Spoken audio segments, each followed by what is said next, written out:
하나님, 험하고 분주한 세상에 살다가 주의 품으로 돌아왔습니다. 겸허한 마음으로 하나님의 음성을 기다립니다. 귀한 자리 부족한 종을 세워주셨사오니 성령께서 임하셔서 말씀하여 주옵소서. 하나님의 음성을 듣는 귀한 시간 되게 하여 주옵소서. 예수님의 이름으로 기도하옵나이다. 아멘. 할렐루야. 오늘 아침도 주의 은혜가 우리 가운데 충만하시기를 주의 이름으로 축복합니다. 특별히 오늘은 맥주 감사 주일로 지킵니다. 지나간 반년 동안 우리에게 베풀어 주신 하나님의 은혜를 묵상하고 감사하는 절기가 되시기를 주의 이름으로 축복합니다. 우리가 신앙으로 살면서 때로는 또 믿지 않는 사람들이나 또는 가족으로부터 듣기 거북한 말 가운데 하나가 무엇이냐면 예수 믿는 사람이 왜 그러냐 하는 이야기예요. 참 듣기 거북하죠. 예수 믿는 사람이 왜 그 모양이냐 하는 말입니다. 때로는 자기들이 할 말 없으면 우리한테 예수 믿는 사람이 그 정도 참아야지 이거 할 때 참 난감하고, 때로는 이런 지적을 받을 때 심리적으로 위축이 되기도 하고, 어떤 때에는 죄책감이 들기도 하고, 하나님 앞에 참 죄송하기도 하고, 마음의 상처를 입기도 합니다. 또 우리는 이런 말을 들을 때마다 스스로의 신앙에 대해서 다시 한번 되돌아보면서 혹 내가 예수 믿고 뭔가 달라져야 하는데 그렇지 못하다면 나는 정말 예수 믿는 사람인가? 혹시 내가 무늬만 예수 믿는 사람은 아닌가? 아니, 내가 예수 믿고 있는다고 생각하는데 내가 내 자신에게 속고 있는 것은 아닐까? 아무튼 여러 가지 이런 이야기를 들을 때마다 고민이 되기도 하고 또 마음에 힘겨운 일이 있기도 합니다. 왜냐하면 우리는 삼척동자라도 예수 믿으면 뭔가 달라져야 한다. 예수 믿는 사람이라면 뭔가 다른 점이 있어야 한다는 것을 다 알고 있기 때문입니다. 예수 믿으면 더 착해져야 한다는 거 다 알고 있습니다. 예수 믿으면 더 경건해야 한다는 것도 알고 있고, 예수 믿으면 예수님 닮은 삶을 살아야 한다는 것도 우리 자신이 알고 있고, 또 세상은 우리가 예수 믿는다 그러면 그런 것을 기대하기도 하고, 우리 자신도 뭔가 스스로가 달라지기를 원하기도 하고, 그리고 성경의 하나님의 말씀도 그렇게 달라야 한다고 말씀하니 때로는 이것이 우리에게는 커다란 부담감이 되기도 합니다. 그러면 이 말씀을 전제로 여러분은 예수를 믿기 전과 예수를 믿은 후, 물론 어머니 배 안에서부터 예수 믿었다고 하듯이 온 집안이 예수를 믿고 태어나자마자 교회를 다니시지만은, 그러나 여러분들이 신앙인으로 살면서 뭔가 믿지 않는 사람과 달라진 점은 무엇입니까? 다른 사람들이 볼 때 참 예수 믿는 사람이라 그래서 그런지 다르다라는 이 얘기를 어떤 점에서 듣고 있습니까? 오늘 성경은 우리에게 주님이 말씀하시기를 남보다 더한 것이 무엇이냐? 예수님이 오늘 아침 우리에게 묻고 계십니다. 다시 말하면 믿지 않는 사람과 다른 점이 너는 무엇을 가지고 있느냐 하는 질문입니다. 우리는 늘 여름 때마다 시리즈 설교를 늘 들으시는데, 오늘부터 예수님의 이 물음을 찾아가면서 주님이 우리에게 바라시는 것이 무엇일까를 생각하며 같이 은혜를 받는데, 오늘은 너는 남보다 더한 것이 무엇이냐 하는 질문의 의미와 그 말씀에 대한 우리의 대답이 어떠해야 하는지를 같이 살펴보면서 이 아침에 은혜 받으시기를 주의 이름으로 축복합니다. 첫 번째, 이 뭔가 믿는 사람과 믿지 않는 사람 사이에서의 달라야 한다는 것은 이미 이 물음 속에서 예수님께서 말씀하고 있는 내용입니다. 다시 47절 말씀에 보면 너희가 너희 형제에게만 무난하면 남보다 더한 것이 무엇이냐, 이방인들도 이같이 아니하느냐 그러면서 당연히 달라야 한다. 이방인들이나 믿지 않는 사람과는 당연히 너는 달라야 한다고 주님이 말씀하고 있고, 여러분 늘 듣는 얘기지만 성도라는 말 자체가 구별된 사람이라는 뜻입니다. 그러니까 우리는 성도라고 불릴 때 이미 이 사람은 따로 떼어서 구별된 사람이다. 뭔가 여기 세파에 있는 사람과는 뭔가 다른 사람이라는 이름을 우리 모두가 가지고 있습니다.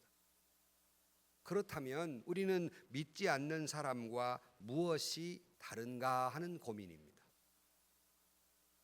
저는 목회를 하는 목사로서, 교회 담임 목사로서 여러 가지 고민거리 가운데 하나가, 아무리 교회에서 전도하라 그래도 교인들이 도무지 전도하지 않는 게 고민이에요. 아무런 감정 없이 나를 보면 안 돼요.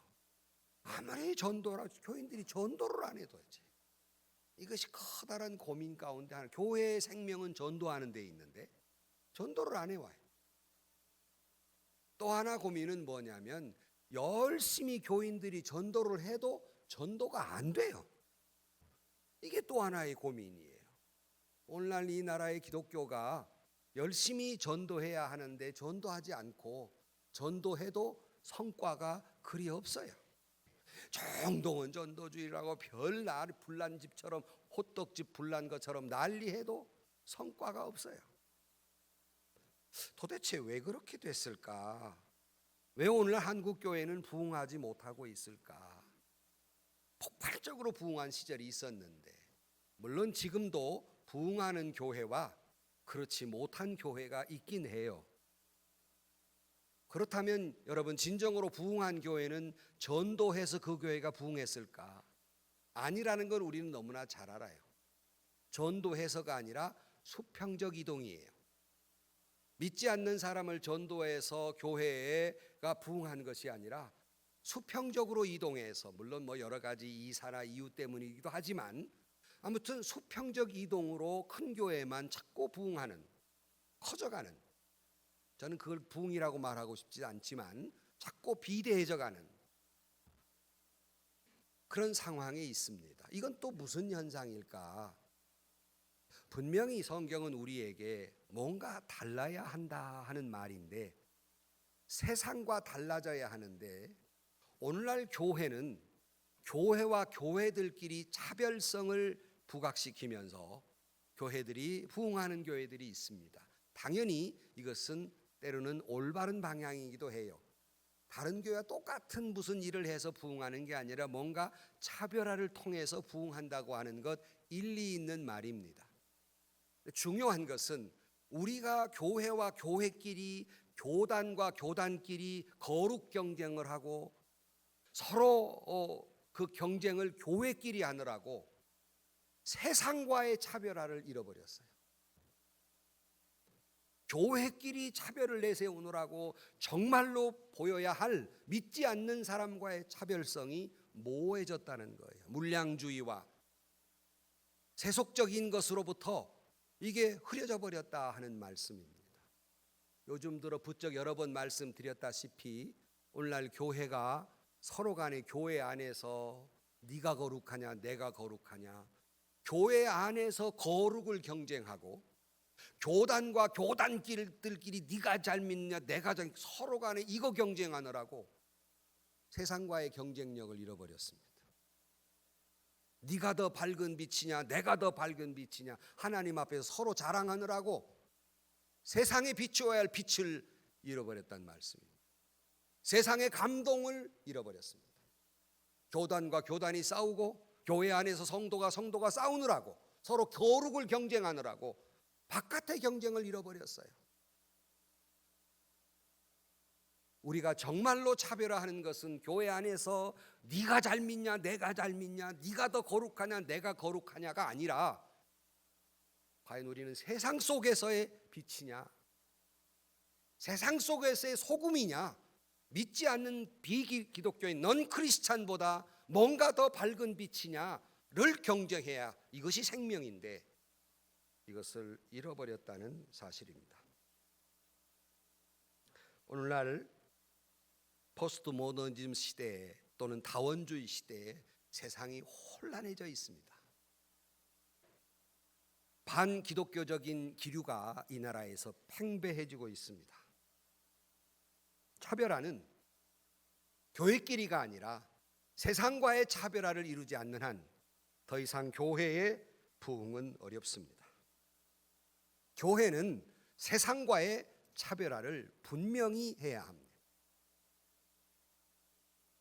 이제 교인들 간의 경쟁적 차별화가 아니라 기독교와 넌 크리스찬, 비기독교 간의 우월적인 성숙함, 우월적인 인격을 가짐으로써 비로소 교회는 경쟁력을 가질 수 있는 것입니다. 만약에 지금도 한국 교회가 이것을 이루지 못한다면 세상으로부터 외면을 당하게 될 것이고 그 신앙과 그 교회는 존폐 위기에 처할 것입니다. 1999년 WCC에서 우리나라 한국교회에 대한 평가를 내리면서 이렇게 평가를 했습니다. 한국교회의 70년대, 80년대 폭발적 양적 성장은 세계의 교회가 놀라고 있다. 이 놀라움으로 주목하는 바이나 그 내용을 들여다보면 무속적 신앙, 샤머니즘적 신앙의 형태와 유사한 점을 많이 가지고 있다. 무슨 말이겠어요? 부흥은 했는데 이런 무속적 신앙, 샤머니즘적 신앙과 별단 다른 모습이 아니라는 것. 무늬만 예수 믿는데 속 내용을 보니까 별반 다름이 없다. 유사하다. 이렇게 평가를 내리고 있습니다. 여러분은 어떻다고 생각하십니까? 충분히 반발하고 싶지요. 저도 반발하고 싶어요. 정말 우리가 개인적으로 보아서 나는 예수 믿기 이전과 예수 믿은 이후에 얼마나 무엇이 달라졌는가. 언젠가 말씀드린 대로 어느 신자가 처음 예수 믿을 때 고백을 하면 이렇게 고백하는 거예요. 내가 처음 예수 믿고 목사님을 집에서 초대를 했는데 여러 가지 반찬을 권한다는 게 옛날 버릇을 못 버리고 목사님 안주 좀 드세요 그랬다는 거예요. 이게 안 달라져가지고. 그리고 어떤 기자가 교회 부흥하는 교회에 가갖고 목사님한테 묻는다는 것이 교인의 관리를 어떻게 관리하십니까? 물어야 되는데 고객 관리는 어떻게 하십니까? 이렇게 물었다는 거예요. 이게 전혀 안 변했다는 거예요. 도대체가 교회를 다니는 생각과 언어와 모든 이 양태가 달라지지 않았다는 거예요. 범기독교적인 차별화는 정말 우리가 정말 세상과는 다른 삶을 우리가 삶으로 말미암아서 세상은 우리를 긍정적으로 바라보게 되고 오히려 세상과 다른 점으로 살아갈 때 호감을 느끼게 되는 겁니다. 과연 그리스도인이로구나. 예수 믿는 사람이라 저런 점이 다르구나 하는 긍정적 평가를 내릴 수 있다는 것입니다. 때로는 우리는 이것 때문에 세상을 살면서 참 부담스러울 때가 많아요. 물론 우리도 일반 사람과 똑같이 욕망이 있습니다. 다른 사람과 똑같이 감정도 있고 욕망도 있는데 예수 믿는 것 때문에 달라야 한다는 것 때문에 좀 더 정직해야 되고 좀 더 성실해야 되고 좀 더 진실해야 됨이 거짓과 이 모든 권모와 술수가 팽배 있는 이 땅 위에 살아가기가 참 어려운 것은 사실입니다. 그러나 우리는 그런 점에서 달라야 한다는 말입니다. 정말로 오늘날 세상은 특별히 한국 땅에서 이 반기독교적 상황을 많이 바라다 보면서 이 사람들이 정말 교회에 대해서 티끌만치도 관용어 없이 가혹거리만큼 기독교에 대해서 비판이 있다고 하는 것이 사실이며 이것은 조직적인 비판이기도 하고 조직적으로 한국 사회에서 기독교를 몰아내리는 세력이 분명히 있는 건 사실이고 그 때문에 나오는 소리도 많지만 우리 자신을 되돌아볼 일이다 하는 것입니다. 나쁜 그리스도인이라는 묘한 책이 있는데 이 책에서 그리스도인의 이미지에 대해서 세 가지 나쁜 점에 대해서 이야기하고 있습니다. 그 첫째가 위선적이다. 두 번째가 공격적 선교를 하고 있다. 그리고 세 번째가 타인을 판단하고 비판한다. 정죄한다는, 자기는 거룩하고 안 믿는 사람들 다 정죄하고 있다는 겁니다. 이 점을 나쁜 점으로 들고 있습니다. 여러분은 이 말에 자유롭습니까? 우리는 어떻게 이것을 이야기해야 하겠습니까? 우리는 긍정적인 측면에서 믿지 않는 사람과 분명히 다른 면이 있어야 합니다.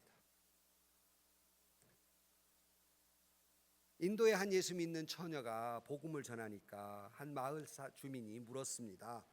도대체 예수 믿는 사람들이라는 건 어떤 사람들이냐? 이렇게 물었어요. 여러분 아신 대로 인도는 힌두도 있고 여러 종교가, 세계 두 번째 인구가 많고 종교가 그만큼 많은 곳이기 때문에 도대체 기독교인들은 뭐냐? 이렇게 물었습니다. 그랬더니 인도 처녀가 대답합니다. 기독교인이란 다른 사람들입니다. 기독교인이란 평범한 다른 믿지 않는 사람과 다른 사람입니다. 이 말은 시대를 초월하고 장소를 초월해서 합당한 말이라는 겁니다. 우리 신앙인은 믿지 않는 사람과 다른 삶을 살아야 하는 존재다 하는 것이고, 그러기에 예수님께서 너는 세상의 빛이요 소금이다 라는 말은 세상과 다르게 살아야 할 존재다라는 말입니다. 이것이 바로 성도, 구별된 사람들이다 하는 말입니다. 우리는 이 질문을 들을 때마다 때로는 뜨끔하기도 해요. 별반 다른 점이 없기 때문이에요. 그러나 분명히 우리가 대명제로 갖는 것은, 사랑하는 성도 여러분, 우리는 예수 믿는 사람으로 믿지 않는 사람과 다른 점이 있는, 다르게 살아가는 성도라는 사실을 다시 한번 오늘 아침 마음 깊이 새기는 이 아침이 되시기를 주의 이름으로 축복합니다. 근데 두 번째로 뭘 어떻게 달리 살아야 하느냐, 여러 가지 해야 될 말이 많지만 본문이 얘기하는 예수님은 왜 이 말을 하게 됐나를 살펴보고자 하는 겁니다. 물론 저는 하고 싶은 말이 많아요. 예수 믿는 사람이 오늘 이번 주가 감사주일이니까 감사도 특별히 하는 사람, 기쁨이 하고자 하는 말이 많지만 본문이 이야기하고 있는 건 왜 주님은 이 말을 꺼냈을까 하는 거예요. 앞뒤 문맥을 보면 예수님께서 산상수훈 말씀을 하시면서 사랑에 대한 말씀을 하다가 이 말씀을 하신 거예요. 오늘 본문 43절부터 보면 43절부터 48절까지 제가 한 절 읽고 여러분이 한 절 읽으면서 한번 오늘 본문을 교독하시겠습니다. 또 내 이웃을 사랑하고 내 원수를 미워하라 하였다는 것을 너희가 들었으나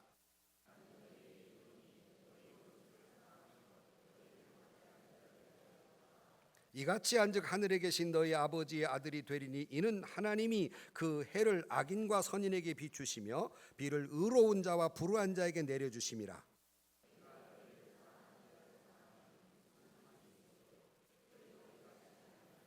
또 너희가 너희 형제에게 문안하면 남보다 더한 것이 무엇이냐? 이방인들도 이같이 아니하느냐?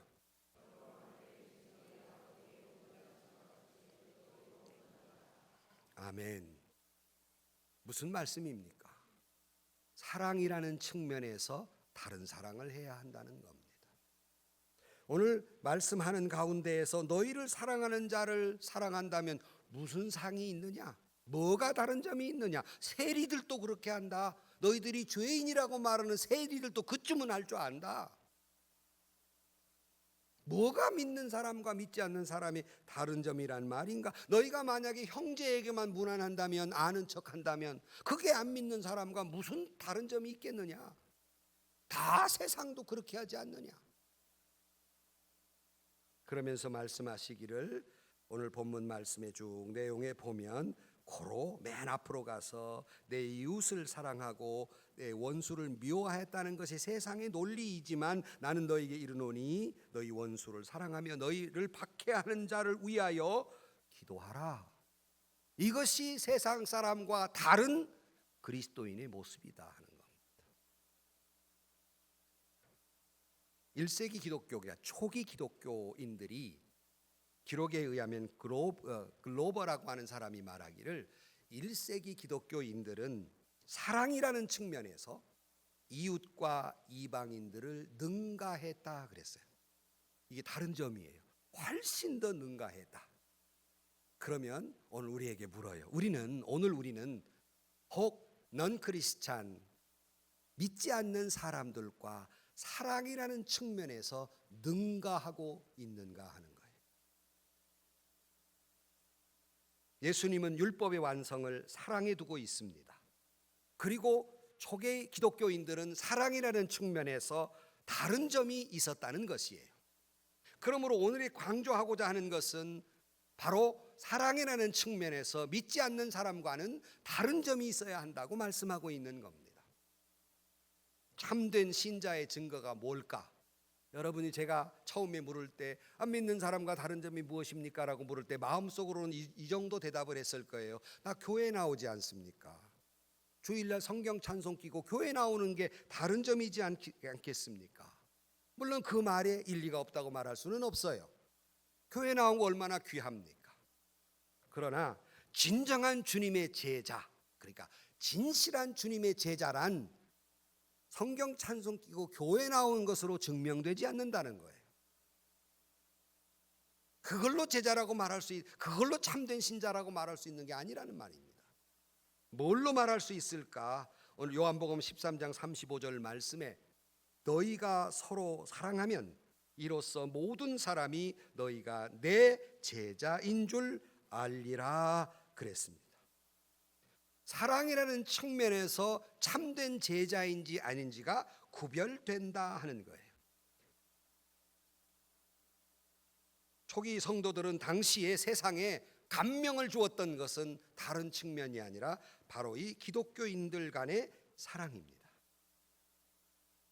맨 먼저, 그러면 오늘날 기독교인들은 서로 사랑하고 있는가? 한국 교회는 교인들끼리 서로 사랑하고 교단과 교단이 서로 사랑해서 세상에게 감동을 주고 있는가?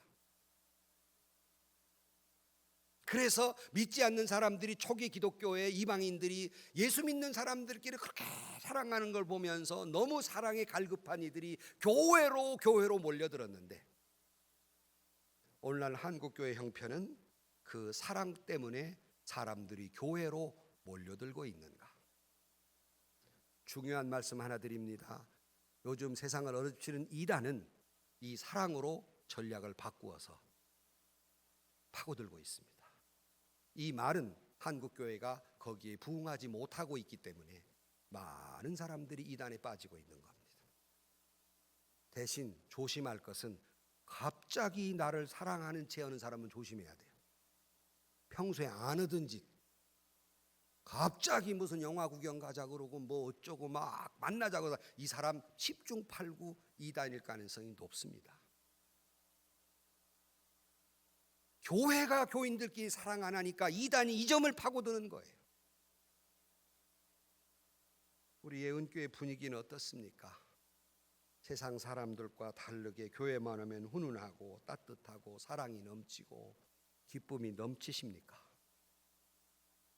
이렇게 물었는데 아멘을 하나도 안 하면 지금 내 체면이 뭐가 되는 거예요 지금?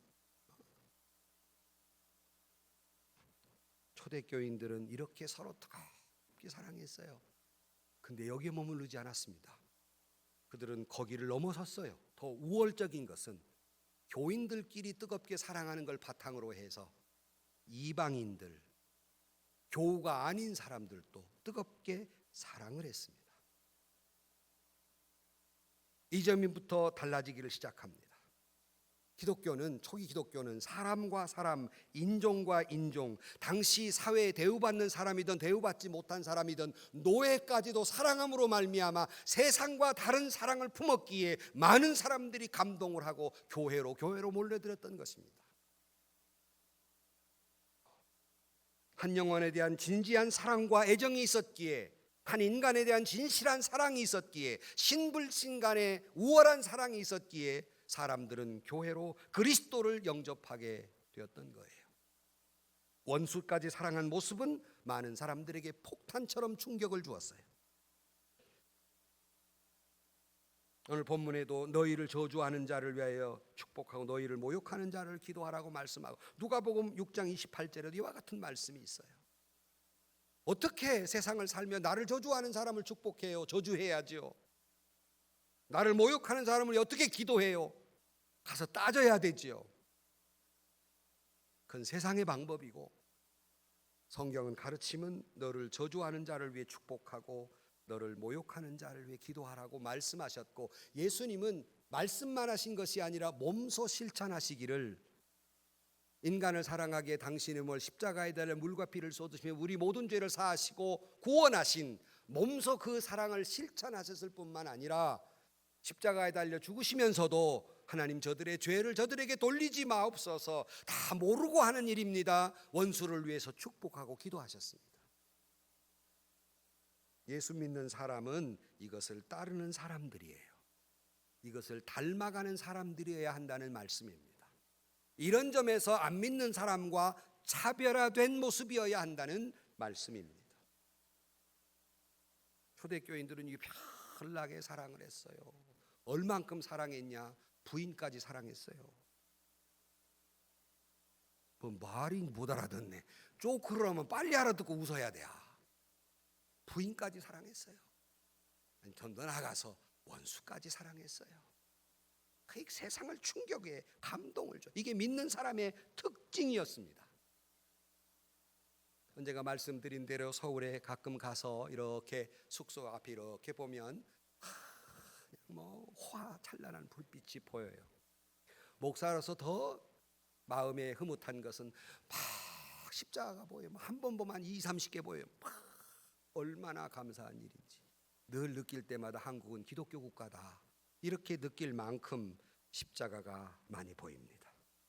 과연 기독교는 생육하고 번성한 모양이에요. 땅에 충만한 모양입니다. 그런데 여러분, 교회가 교회당을 짓고 기도원을 확보하고 묘지를 만들고 주차장을 수천 대 들어갈 수 있는 주차장을 만들었다고 해서 과연 이 나라 이 땅에서 우리는 번성했다고, 생육하고 번성했다고 말할 수 있을까요?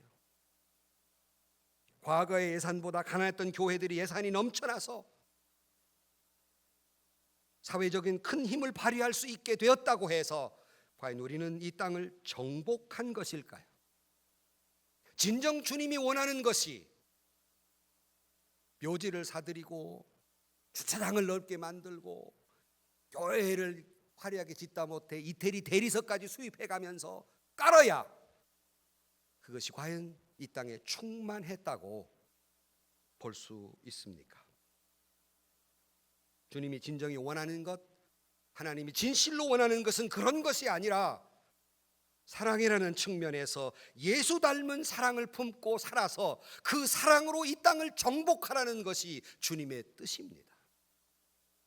믿지 않는 사람과 유별난 사랑, 다른 사랑, 원수까지 사랑하는 사랑, 모욕하는 자들을 위해서 기도해 주는 사랑이 이 땅을, 그 사랑을 가지고 정복하라는 말입니다. 분명 우리가 살아가는 사회는 불안합니다. 계층 간의 갈등과 남북의 문제와 도덕과 윤리가 증발해버리고 가치관이 증발해버린 불안한 사회 속에 살아가고 있습니다. 급기야는 요즘 우리나라 관리들이 결혼하지 않고 아이를 낳아도 다 그걸 받아들여야 되고 그들에게 많은 혜택을 주어야 한다고 나섭니다. 긍정도 할 수 없고 부정도 할 수 없는 가치관의 혼란 속에서 동성애에 대한 여러 가지 가치관이 흔들리고 있는 이 땅 위에서 정말 우리는 무엇을 차별적으로 하고 살아가야 할까? 그것은 바로 하나님의 사랑으로 생육하고 번성하고 충만하고 이 땅을 정복하라는 말씀입니다. 사랑이라는 측면에서 그리스도의 이 다른 사랑을 품고 이 세상을 예수님의 사랑으로 충만케 하는 저와 여러분들이 되시기를 주의 이름으로 축원합니다. 남보다 더한 것이 무엇이냐? 너는 안 믿는 사람과 무슨 다른 사랑을 하고 있느냐? 얼마나 주님 닮은 사랑을 하고 있느냐는 질문입니다. 근데 그 다음 맨 마지막에 우리 같이 읽었지만 그 말씀을 한 뒤에 무슨 말씀이 있냐면 48절 다시 보시면 그러므로 하늘에 계신 너희 아버지의 온전하심과 같이 너희도 온전하라 그랬어요. 사랑하라고 말씀하시고는 온전하라고 말씀하시는데 전혀 이게 앞뒤가 이어지는 말씀일까 하는 생각마저 듭니다. 특별히 하나님이 온전하다는 건 이해가 가요. 근데 이 온전하다는 것을 그저 조금 온전하라는 말인 줄로 알지만 영어 성경을 여러분 찾아보면 by perfect라고 돼 있어요. 완벽해달라는 거예요. 100%. 근데 우리는 알기를 세상에 완벽한 이는 하나님밖에 없는데 어떻게 인간이 완벽할 수 있을까? 오히려 우리는 당신의 불완전한 그 점이 매력이 있다. 당신의 그 부족한 그 점이 당신을 더 아름답게 한다. 인간미 있게 한다라고 말할 정도로 인간은 다 부족한 점이 다 있기 마련이에요. 너무 완벽하면 인간미가 없어요. 자기가 너무 완벽하면 남을 포용하지도 못해요. 그런데 그렇게 완벽하라는 거예요. 세상에 완벽한 게 어디 있습니까? 여러분 아마 혹시라도 몸에 금붙이 저는 하나도 없지만 금붙이를 혹시 이렇게 반지나 금반지를 끼셨다면 순금 반지를 끼셨어요? 우리 정금 장로님께 정금을 끼웠단 말이에요.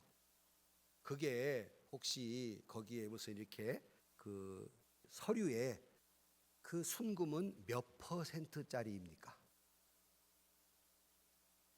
그것도 모르고 끼고 앉았어요? 100%일까요? 99.9%. 그러니까 0.1%가 부족하다는 거예요. 세상은 퍼펙트한 게 없어요. 순금이라고 했는데 보니까 0.1% 부족하다는 거예요. 완벽한 건 존재하지 않습니다. 그런데 왜 우리에게 완벽하라고 말씀하실까? 뭘로 완벽하라고 말씀하실까? 여러분, 다른 말로 말씀을 드리면 우리 혼자는 아무리 완벽해도 0.1% 부족해요. 죄인이기 때문에. 그런데 하나님으로 인하여 저와 여러분은 퍼펙트, 완전한 인간이 될 줄로 믿습니다. 근데 하나님의 뭐로 인하여? 앞에 사랑으로 인하여. 이렇게 구별된 사랑을 함으로 하나님이 온전한 것처럼 너희도 온전해져 가라 하는 말씀입니다. 이것을 다시 이해하기 위해서 여러분, 그 사람이 아무리 돈이 많아도 사랑이 없으면 아무것도 아닙니다. 그 사람의 가정에 집을 고리등 같이 집을 짓고 살아도 사랑이 없으면 그거 아무 소용없는 거예요. 여러분, 과학자도 그 안에 사랑이 없으면 아무것도 아닙니다. 아니 목사님, 과학과 사랑과 무슨 상관이 있는데요? 과학자로서의 윤리와 도덕이 없으면, 인류를 사랑하는 마음이 없으면 이 세상을 망쳐버리는 거예요. 그러므로 과학자의 마음속에도 사랑이 있어야 되고 정치인의 마음속에도 사랑이 있어야 비로소 온전해질 수 있는 거예요. 그 어느 것도 사랑이 없이는 완벽하게 되는 것이 이 세상에 존재하지 않습니다. 그러므로 사랑하라는 거예요. 그러므로 예수님이 사랑으로 율법을 완성시켰다, 온전히 하셨다라는 말씀입니다. 사랑하는 성도 여러분, 우리는 예수 그리스도의 사랑으로 살아가는 사람들이고 우리는 예수님을 닮아가는 사람들이에요. 그러므로 우리의 DNA가 하나님을 닮아가야 하는데 하나님의 무엇을 닮아가야 하는가? 바로 그 사랑이라는 측면에서 예수님을 닮고 하나님을 닮아야 한다는 겁니다. 우리는 자녀를 보고 처음 누가 태어나면 아이를 볼 때마다 아빠 닮았네, 엄마 닮았네 그러잖아요. 어쩌면 꼭 지혜비 닮았다, 지혜미 닮았다 그래요. 근데 여러분, 제발 부탁인데 아이 낳은 집에 가갖고 아빠 안 닮았다 소리는 제발 하지 말아요. 아니, 이거 가서 아빠 안 닮았다면 어쩌란 얘기예요. 안 닮았어도 무조건 아빠 닮았다고 하셔야 돼. 엄마 닮았다고 하다가 빨리 고쳐야 돼. 그래도 아빠는 반절 닮았네, 이렇게 닮아야 마땅한 거 아닙니까? 그 속 태어난 자녀라면 닮아야 마땅하지요. 마찬가지 우리도요. 주 안에서 태어난 사람이라면 마땅히 하나님을 닮아야 하잖아요. 마땅히 하나님의 사랑의 그 모습, 예수님의 사랑의 그 모습을 닮아야 하지 않겠습니까? 그런 거로 우리 모두가 하나님의 사랑을 닮고 예수님의 그 사랑을 닮음으로 말미암아 온전한 신앙인이 되시기를, 그리고 우리 교회도 온전한 교회 되기를 주의 이름으로 간절히 축원합니다. 결론으로 말씀을 드립니다. 펜실바니아에 한 부은행장이 계시는데 이분이 예수 믿고 고백을 하는 내용이에요. 자기가 처음에 출납개원이 됐을 때 그 마을에 한 전도자가 와가지고 전도 집회를 하고는 늘 헌금을 그 다음날 아침에 헌금을 이제 예금하기 위해서 가져온다는 거예요. 이 사람이 그 전도자가 별로 못마땅해서 사람들이 그 집회 참 좋은데 한번 가보라고 그러니까 이 사람이 말하기를 그거 다 사기꾼이라고, 다 사람들 홀려가지고 헌금이나 걷어가려고 그러지 저거 다 사기꾼이라고 하고 속으로 욕을 하고 헌금을 가져올 때마다 마음이 불편하게 생각을 했어요. 마지막 집회를 마치고 이제 마지막 또 이제 헌금 나온 거를 예금을 하러 갔는데 수표를 하나 내는단 말이에요. 1,500달러짜리를. 근데 이 출납개원으로 있는 이분이 딱 보더니 이거 못 받습니다. 그렇게 내줬어요. 아, 왜요? 이 여성, 이 자매님, 이 여자가 한 이 수표는 통장에 돈이 한 푼도 없습니다. 이것 가지고 대신될 수가 없습니다. 이거는 아무 휴지 조각이나 불과합니다. 아니, 이 사람은 그뿐만이 아니라 오히려 은행에 1,500달러 빚을 져 가지고 지금 집이 지금 경매 나오게 생겼는데 뭐 이거 이 사람이 사인한 거 가치 없습니다. 그랬어요. 이때 전도자가 수표를 달라고. 그래서 그 앞에 보는 데서 쫙쫙 찢었습니다. 그리고는 1,500달러를 내보여주면서 이것은 받으세요. 그랬어요. 왜요? 이거 받으시고 그녀가 1,500달러 빚을 져서 경매 나오간다 하니 1,500달러 대신 받으시고 그거 그 모든 서류 다시 그녀에게 돌려주십시오. 빚을 갚았으니까. 그리고는 내가 주었다 소리는 절대로 하지 마십시오. 그리고 주었어요. 이 광경을 그가 이렇게 당하면서 말문이 딱 막힌 거예요. 평소에 그렇게 욕을 한 거거든. 사기꾼이라고. 이 사람이 갑자기 그녀의 1,500달러 빚을 갚아주라고 하고 또 자기 이름도 대지 말라고 그러니 충격을 먹고 어떤 말을 어떻게 해야 될지 내내 욕한 것이 마음에 너무 괴로운 거예요. 그리고는 그 빚을 진 자매님에게 1,500달러짜리 그 모든 서류 그거 다 경매 서류 다 넘겨주면서 어떤 사람이 1,500달러 갚아주고 가가지고 당신이 필요 없다고 그래. 너무너무나 그 여자가 기뻐하는 걸 보면서 이 사람은 할 말을 잃었어요. 도대체 무엇이 그 사람을 이렇게 만들었을까? 결론은 딱 하나였습니다. 아, 예수 믿는 사람이다. 예수 믿는 사람이다.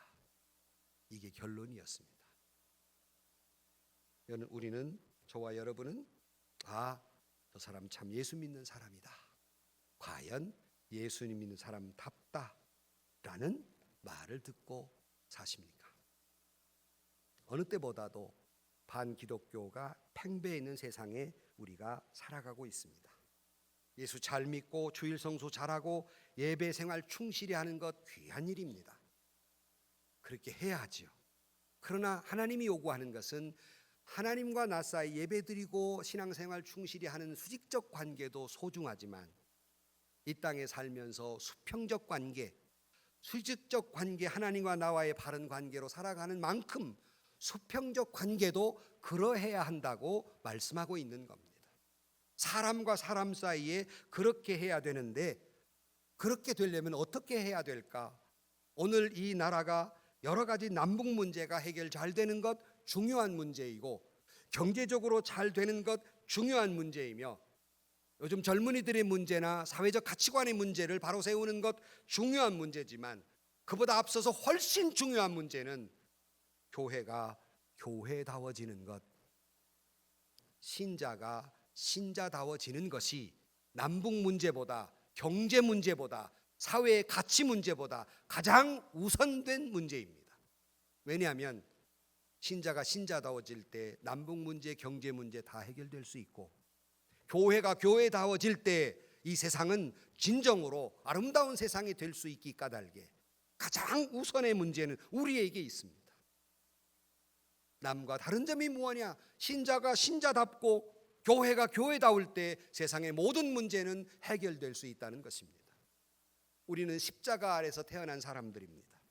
우리는 십자가를 뿌리로 하고 이 땅에 사랑의 꽃을 피우라고 보내어준 사람들입니다. 직장에서, 가정에서, 사회 속에서 사랑의 아름다운 향기를 가득하도록 만들어야 할 책임이 우리 모두에게 있습니다. 화원에 가보면 향기로 가득 차 있듯이, 그렇다면 크리스찬이 가는 곳에 향기로 가득 차야 하지 않겠습니까? 예수 믿는 사람 때문에 사람들이 기분 좋은 사람이 되어야 하지 않겠습니까? 그러나 적지 않은 교회들이 그리스도의 향기는커녕 인간의 혈기를 내뿜느라고 악취로 가득 차 있고, 시들어가는 신앙 속에서 꽃이 시들면 썩어져 가기 때문에 벌레까지 끼고 악취가 나듯이 오늘날 그런 크리스찬들이 얼마나 많은지 모릅니다. 우리 모두는 개인적으로 한없이 부족한 사람들입니다. 어떻게 퍼펙트 하겠어요? 한없이 부족한 사람이지만, 그러나 우리가 적어도 믿지 않는 사람보다 더해야 할 것은 무엇보다 맨 먼저 사랑이라는 사실입니다. 믿지 않는 사람보다 달리 넌 어떤 사랑을 실천하고 있느냐의 질문을 오늘 아침 하고 있고, 우리 모두는 이 말씀에 대해서, 우리 모두는 예수 그리스도의 사랑을 품고 주님이 사랑하라 하신 그 사랑으로 살아간다고 고백할 수 있을 때 우리는 비로소 온전한 신앙인이 될 수 있는 것입니다. 우리 모두가 남과 다른 구별된 삶을 살되 사랑이라는 측면에서 이 땅에서 우월한 사랑을 품고 살아감으로 말미암아 우리 자신이 온전해지고, 그러므로 민족이 온전해지고 세상을 온전케 하는 저와 여러분 되시기를 주의 이름으로 간절히 축원합니다. 기도하십시다. 세상에서 시달린 친구들아, 위로의 주님 바라보아라. 눈을 들어 주를 보라. 하늘의 모든 염려 주께 맡겨라. 슬플 때에 주님의 얼굴 보라. 사랑의 주님 안식 주리라. 힘이 없고 내 마음 연약할 때 능력의 주님 바라보아라. 주의 이름 부르는 모든 자는 힘주시고 늘 지켜주시고